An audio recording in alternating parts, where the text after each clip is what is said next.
ప్రభుత్వ రైతు కార్మిక వ్యతిరేక విధానాలకు నిరసనగా కార్మిక రైతు సంఘాల జిల్లా సమన్వయ కమిటీ పిలుపు మేరకు ఆదివారం ఆళ్లగడ్డలో రైతు కార్మిక సంఘం నాయకులు పెద్ద ఎత్తున బైక్ ర్యాలీ నిర్వహించి నిరసన తెలియజేశారు. స్థానిక మున్సిపల్ కార్యాలయం నుండి 4 రోడ్ల కూడలి వరకు ర్యాలీ కొనసాగింది. ఈ సందర్భంగా సిఐటియు నాయకులు తాళ్ల శ్రీనివాసులు మాట్లాడుతూ రైతులు పండించిన పంటలకు కనీస మద్దతు ధరలను అమలు చేయాలని, పంటలకు ఉచిత బీమా ప్రకటించాలని డిమాండ్ చేశారు. ఈ కార్యక్రమంలో రైతు కార్మిక సంఘ నాయకులు రామచంద్రుడు, రమేష్, వెంకటయ్య, సుధాకర్, శంకర్ తదితరులు పాల్గొన్నారు.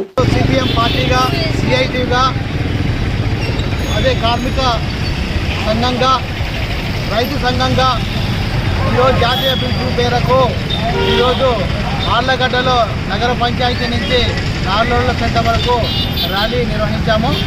ముఖ్యంగా లేబర్ కోడ్లను కేంద్ర ప్రభుత్వము ప్రవేశపెట్టి కార్మికుల హక్కులను హరింపజేసే విధంగా ప్రభుత్వాలు తయారవుతున్నాయి. దానికి నిరసనగా ఈరోజు మేము ర్యాలీ చేపట్టాము.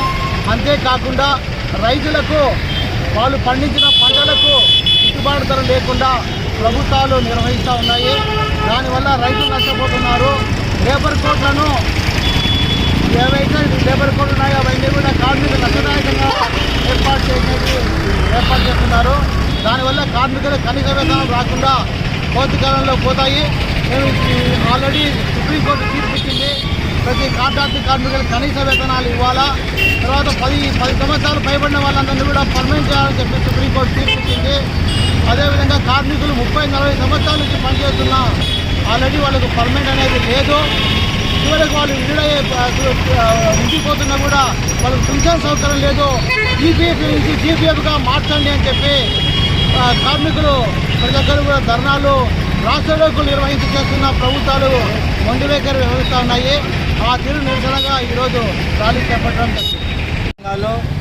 దేశవ్యాప్తంగా ఉన్నటువంటి 500 రైతు సంఘాలు సంయుక్త కిసాన్ మోర్చాగా ఏర్పడి 2021లో ఈ దేశంలో దేశ ప్రజలందరికీ అన్నం పెట్టేటువంటి రైతాంగం పండించిన పంటకు స్వామినాథన్ కమిషన్ సిఫార్సు ప్రకారం మద్దతు ధరలు ఇవ్వమని చెప్పేసి ఢిల్లీ సరిహద్దుల్లో పెద్ద ఎత్తున 380 రోజుల పాటు నిరాహార దీక్షలు చేశారు. ఈ సందర్భంగా కేంద్రంలో అధికారంలో ఉన్నటువంటి మోడీ గారు దిగి వచ్చి తప్పైంది, మమ్మల్ని క్షమించండి, రైతులకు అన్ని రకాల సౌకర్యాలు కల్పిస్తామని చెప్పి హామీ ఇచ్చాడు. ఇప్పటి వరకు ఏ ఒక్క హామీ అమలు చేయలేదు.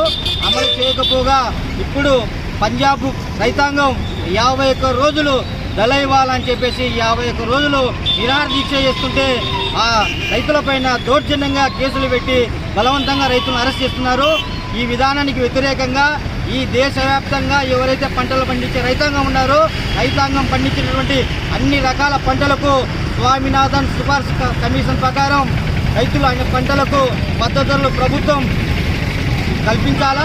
ఈ మద్దతు ధరల చట్టం చేయడం కాదు, ఆ చట్టం అమలు అయ్యేలా ఈ ప్రభుత్వం చర్యలు తీసుకోవాలా.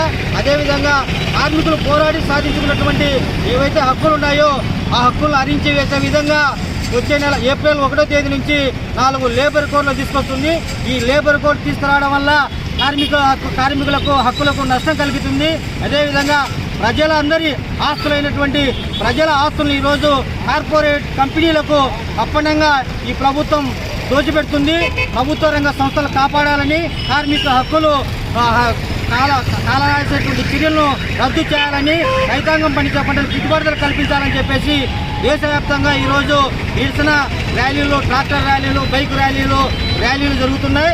అందులో భాగంగానే ఆళ్లగడ్డ నియోజకవర్గ కేంద్రంలో కూడా ఈరోజు ఇక్కడ ఉన్నటువంటి కార్మిక సంఘాలు, రైతు సంఘాల ఆధ్వర్యంలో ఈరోజు మన గ్రామ పంచాయతీ ఆఫీసు నుంచి ఇక్కడి వరకు బైక్ ర్యాలీ నిర్వహించడం జరిగింది.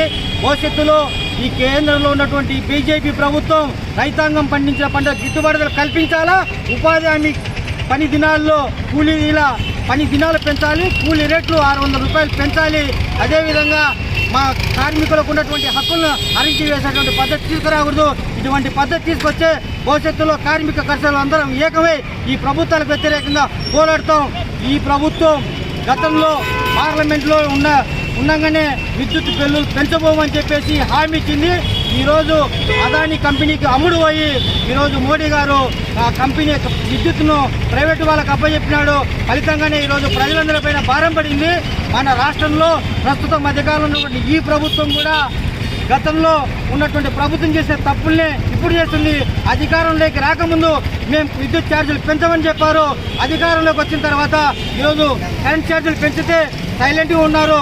అంతేకాదు ఈరోజు స్మార్ట్ మీటర్ల పేరుతో సెల్ఫ్ ఛార్జీల ఏదైతే రీఛార్జ్ చేస్తారో అదే పద్ధతిలో ఈరోజు స్మార్ట్ మీటర్ తీసుకొచ్చి ప్రతి ఇంటికి బిగించేటువంటి ప్రయత్నం కుట్ర జరుగుతుంది. ఈ బిగిస్తే ప్రజలందరిపైన భారం పడుతుంది. కాబట్టి ఈ స్మార్ట్ మీటర్ల విధానాన్ని ఈ రాష్ట్ర ప్రభుత్వం కూడా వెనక్కి తీసుకోవాలని చెప్పేసి ఈ సంఘాలుగా మేము డిమాండ్ చేస్తున్నాం.